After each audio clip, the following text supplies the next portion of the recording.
At para sa huling balita, matagumpay naman na nagsipagtapos ang mga kapulisan na sumailalim sa Bisok Class 2024-024 and 025 hinirang alab na isinagawa sa Maguindanao del Norte. Yan ang balitang hatid ni Patroluman Marie Chris Algabre.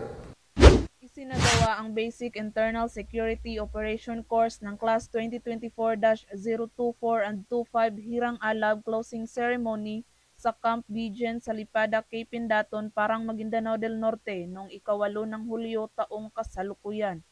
Pinangunahan ni Police Brigadier General Prixie D. Tanggawon, Probar Regional Director ang naturang seremonya na kinatawa ni Police Colonel Jonathan D. Pineda, Training Manager RSTU Bar at si Honorable Pamia Manalaw Masurong na nagsilbing panauhing pandangal.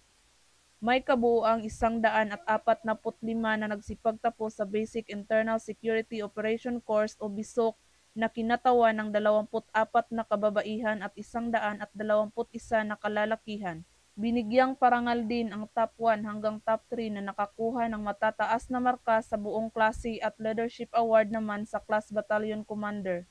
As a Battalion Commander of PNP BISOC Class 024-025 Hirang Alab, alam natin na ang PNP BISOC ay isa sa pinaka-challenging na training bago magiging isa kang pulis, lalo na dito sa area ng Probar. Sa lahat ng training namin pinagdaanan, may mga panahon talaga na maglumural.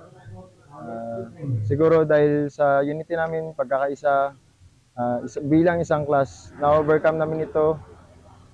At dahil din sa support ng mga parents namin sa labas, mga relatives, mga mahal sa buhay, naging successful yung training namin.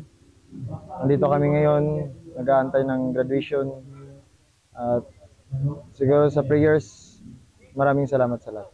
Ipinahayag naman ni Training Model Police Colonel Pineda ang kanyang mainit na pagbati sa mga nagsipagtapos. Pinayuhan din niya ang mga ito na laging itaguyod ang pangunahing gampanin bilang isang kasapi ng Philippine National Police at palaging maglingkod ng may integridad, karangalan at katarungan. Mula dito sa Rio ng Bangsamoro, ako ang inyong PNN correspondent, Patrolwoman Marie Cris Algabre, alagad ng batas, tagataguyod ng Balitang Pulis.